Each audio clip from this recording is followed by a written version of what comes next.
Meski wajib mematuhi protokol kesehatan, namun pihak Polda Sulsel memastikan tidak mengindahkan sisi kemanusiaan dalam proses penanganan kasus COVID-19 di Rumah Sakit Bayangkara, Makassar. Sebelumnya, video keluarga pasien menolak jenazah dimakamkan menggunakan prosedur COVID-19 viral di media sosial. Keluarga menyebut mendapat penolakan untuk memakamkan secara umum. Memang ini hal-hal dilema yang sering terjadi, termasuk juga dengan kejadian kemarin tanggal 2 Juni itu.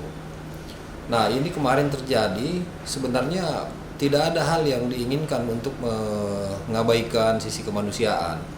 Dari hasil pemeriksaannya itu ditemukan memang ada analisis kesehatan yang dari pemeriksaan CT scan-nya terkait masalah radang parunya, gitu, dan juga masalah pemeriksaan darah yang memang punya khas COVID menurut keterangan dokter. Nah, inilah yang mengindikasi akhirnya dia dimasukkan statusnya sebagai PDP. Nah, sementara dilakukanlah swab dan dikirim pemeriksaan swabnya itu ke Jakarta. Sambil menunggu pemeriksaan swab itu, ini yang agak dilema. Jadi masih dalam status PDP, belum datang hasil pemeriksaan swabnya. Kemudian almarhumah meninggal.